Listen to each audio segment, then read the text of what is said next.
Hello and welcome to this edition of In Focus, brought to you by the Uongozi Institute. I am your host, Gwamaka Kifukwe. On this program, we're at the African Leadership Forum here in Kigali, Rwanda, where we're discussing financing for Africa's transformation for sustainable development. One of the challenges is illicit financial flows. And joining me on the program to discuss this is Dr. Vera Songwe, the Executive Secretary of the United Nations Economic Commission for Africa. Dr. Vera Songwe, welcome to the program. So we just want to get a sense of where are we globally when we talk about illicit financial flows. I mean, to what extent is this a global problem, and really what's the scale of this issue? It is a global problem. I think it came to the fore in 2008, 2009, right after the financial crisis, particularly in the European countries, and led mostly by then the president of France, started talking about tax havens and the fact that countries were running out of tax revenue because a lot of the businesses were in tax havens and not paying the right kind of taxes. I think because of its very nature, it's difficult to quantify it. But numbers will put it at about 4% of GDP. Some people would say it's about, $4-7 trillion, and the numbers are big and varying. When we talk about illicit financial flows, again, it's a word now that is being used to describe and define a number of things: bribery, money laundering, criminal activity, counterterrorism, tax evasion in particular, and I think that's the one on the continent that is quite important. More important than bribery, even though bribery is also, I think, an important aspect of it. And then you also have a big part of illicit financial flows is essentially, do we recover the resources when we find them? Can we find them, and how can we recover them? I think when we talk about tax evasion, again, in terms of magnitudes, we're talking about $54 billion is estimated leaves the continent. We have inside the tax evasion bracket and the continent what we call base erosion and price shifting, which essentially happens around mining companies, which basically tax ascribe production and use of their goods in different geographic locations based on the tax regimes. So if you had a company that was investing, a mining company that was investing, say, in Mali, they can essentially price all the goods that they buy in a particular country with a different kind of tax structure than in Mali, and basically show in Mali that they're making a loss because they're bringing everything in from someplace else where it's quite expensive, but it's the same company. And so we have basically what we call price shifting, which leads to no taxes and tax evasion and the whole issue around illicit financial flow. So it is a global problem. What has happened in different parts of the world, the United States, of course, has very stringent laws against how money moves around, so anti-money laundering and counterterrorism actions that are being taken. In the space of tax evasion and bribery, there are very stringent rules around companies, transparency, procurement policies in the US that make it also very difficult to do this, and the fines for crimes like this are quite high. In the OECD countries, which is now a sort of different, a broader collective, we have the sort of FATF, which is a set of rules that ensures better transparency, fiscal exchange of information, so you know what companies are making and what they're pricing in different countries. And essentially there's compliance, there's what we call politically exposed peoples, and there's a list of people you need to know. So there's a lot of, there's about 40 compliance legislations that have been put together by the OECD countries to ensure that they can address this issue. On the continent, we have the Thabo Mbeki report, which is quite important, has taken the time to sort of document and give a rough estimate of the numbers. I think 90 billion was the initial number that came out of the report, is what Africa loses in terms of illicit financial flows. It's an important and it's a big issue. In the Addis Ababa Agenda Action Plan, there was decisions to sort of go fight illicit financial flows. There has been an AU declaration about it, but I think we have not yet built the kinds of strong institutions that are needed to ensure that we can go after these resources that are either taken out of the continent or appropriately declared. What the continent is beginning to do is see how we can do more collective action issues. I think we just saw the European Union fine Google it's going to be very difficult for an individual country on the continent to go after a big multinational in the mining sector. And so there is work towards working at the regional levels or at the sub-regional levels within the economic communities to see whether collectively we can put in place systems that ensure then that we can go after any kinds of mispricing. And then we have reports that come out like the Panama Papers that give us a sense of what's going on and who is doing what, and that helps give us some indication of what needs to be done. But to what extent can Africa, either collectively or regional blocks or even individual states, really fight this issue? Because up to a point they must be complicit.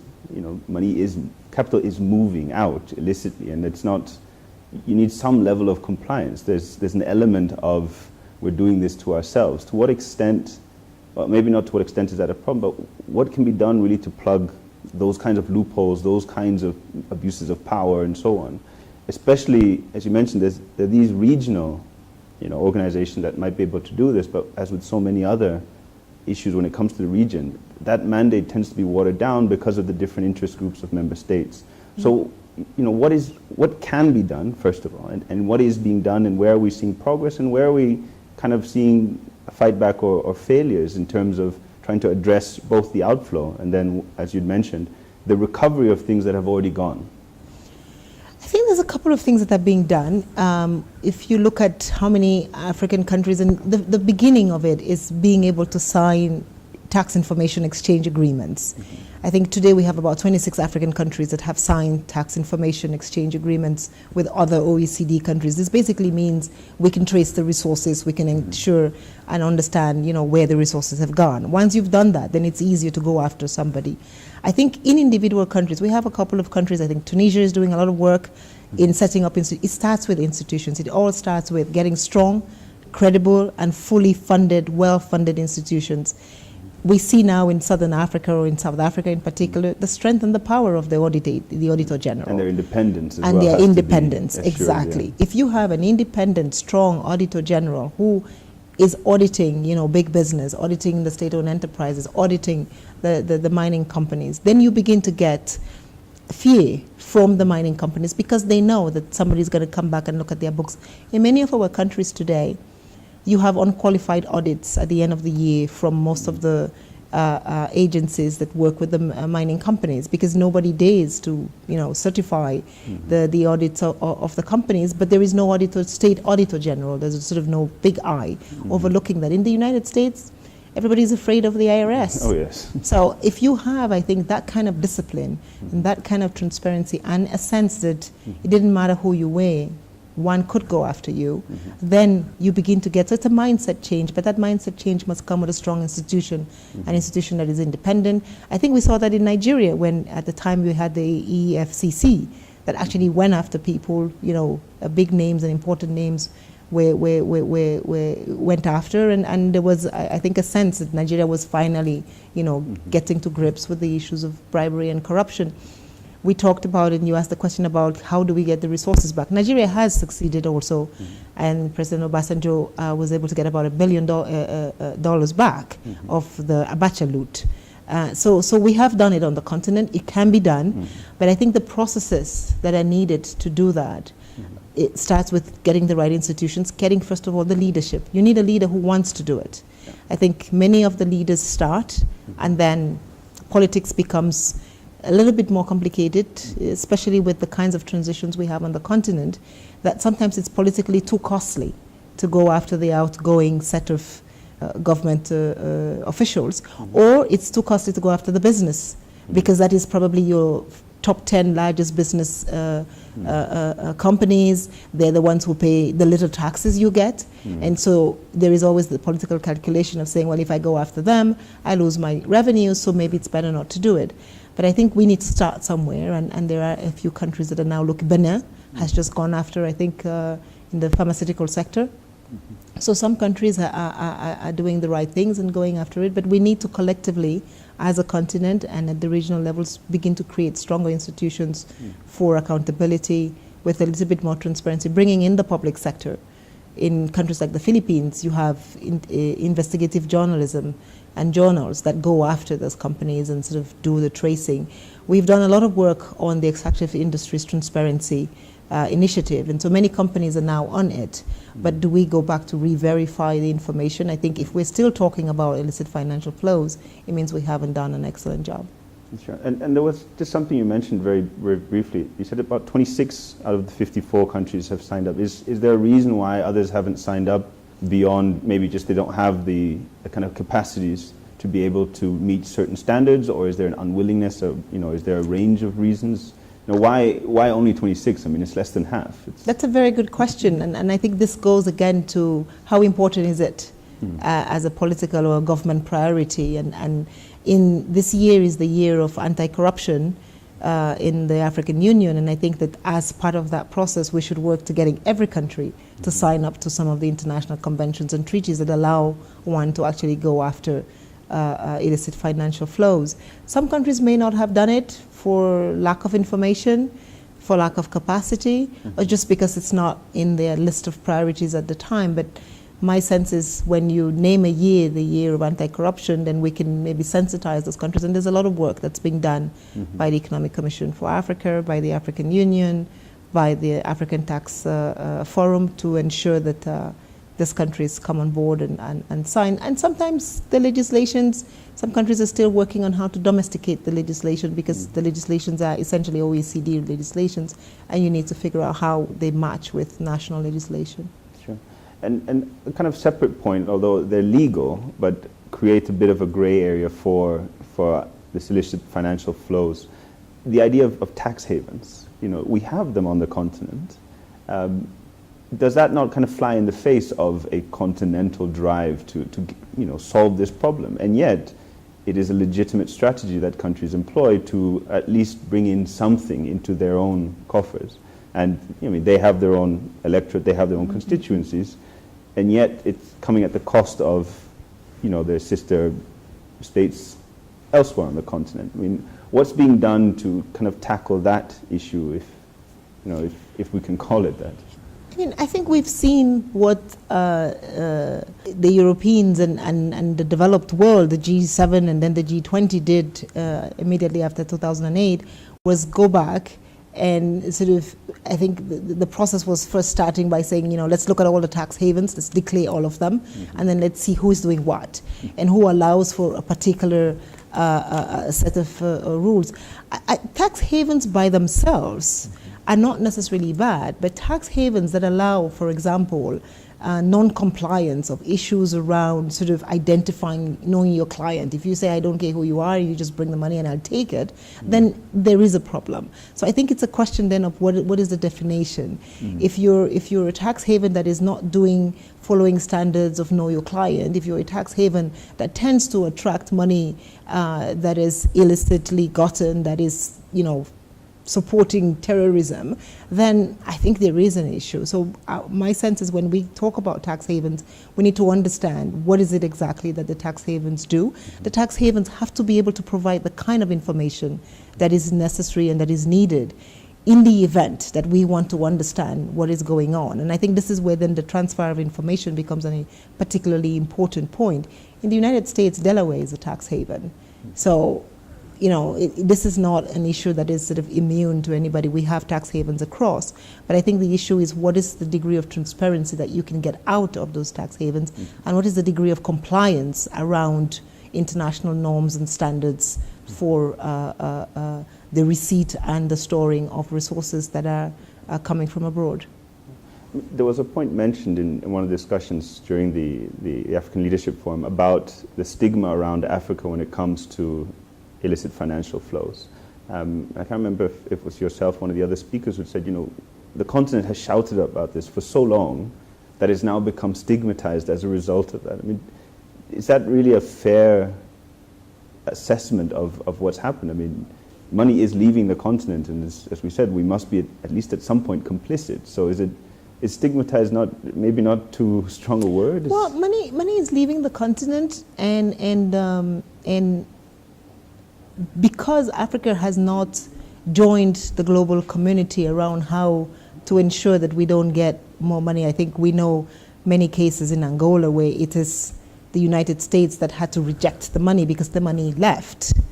the continent, then the question becomes, how do we make sure that we as a continent are putting the right safeguards? It's one thing to sort of keep saying everybody else has our money, but our money had to leave and we had to take it.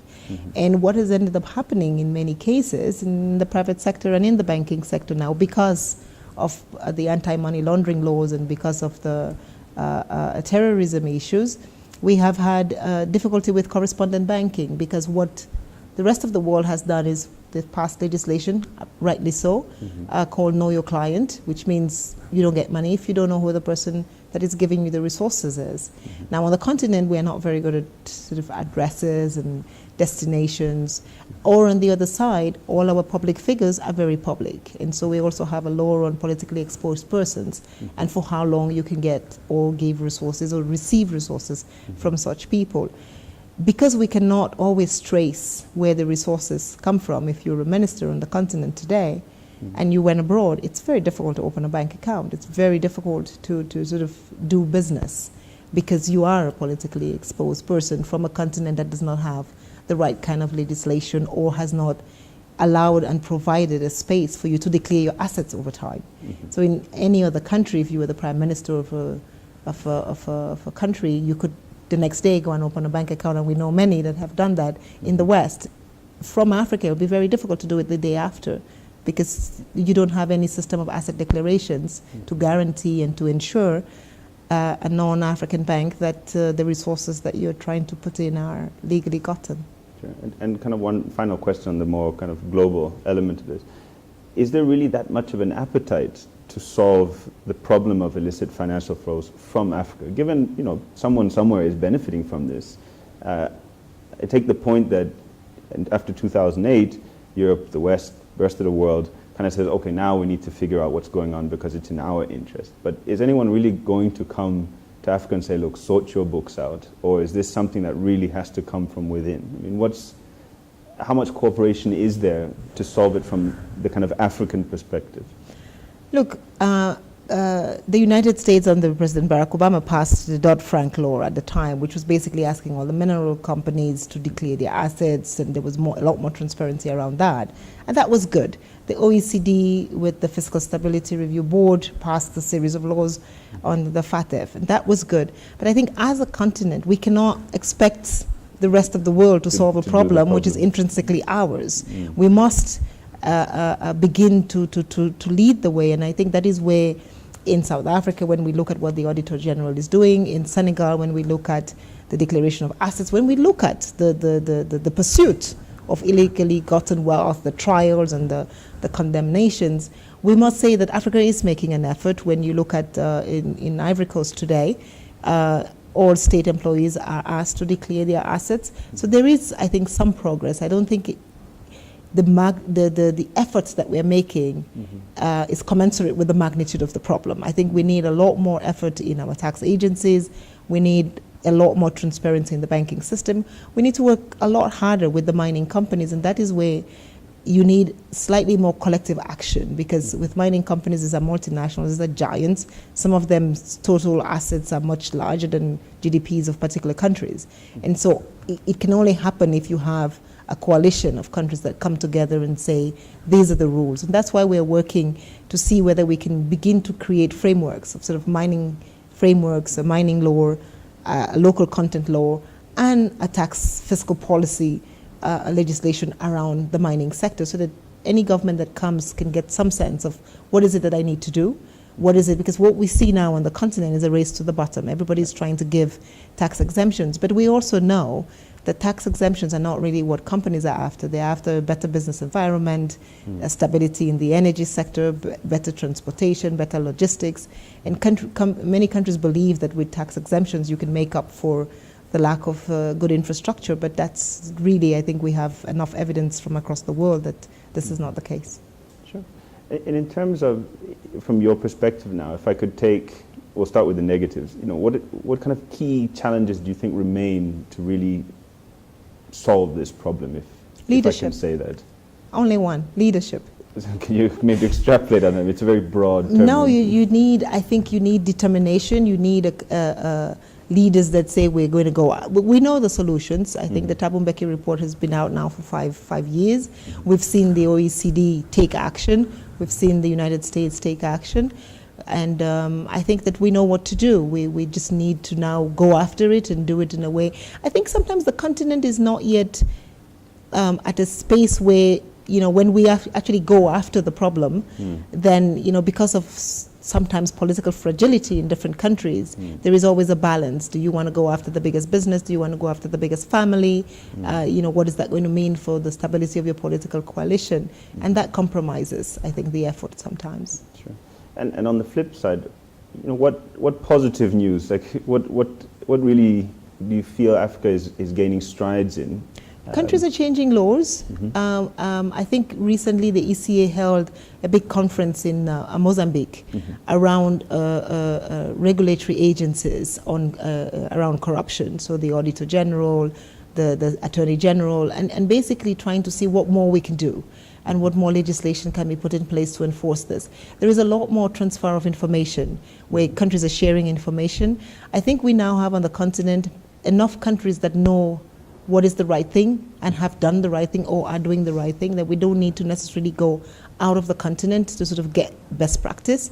And so that is helping, because then, there is the peer review mechanism, and countries can ask their neighbors, if you want to figure out how to do a contract in the gas sector, there's 1 or 2 countries that have done it before you. Of course, if you want to do oil, you go to Nigeria. There are tons of lawyers, tons of accountants that can explain the process for you. If you want to do gold, if you want to do diamonds, you can go down to South Africa. So I think there is the kind of knowledge that you need to ensure that you have the right legislation exist on the continent. What we need now is that we move towards enforcing, putting it in place and enforcing it, and ensuring that we can do it well, which begins most of the time with sharing the information, signing, the global conventions so that we all get on a platform that protects, because protection is always easier to stop the crime than to sort of get the kind of reparation. Exactly. So what we need to do, I think, is emphasize stopping the flow. We know 90 billion, 1 trillion, but we need to stop it and then start working on how we get it back. And Nigeria has been able to get some back, so I'm sure we can see whether we can get a few more from a few other countries. So I'll just do one final question before we kind of wrap up the interview. One thing that we've not really talked about yet is the public.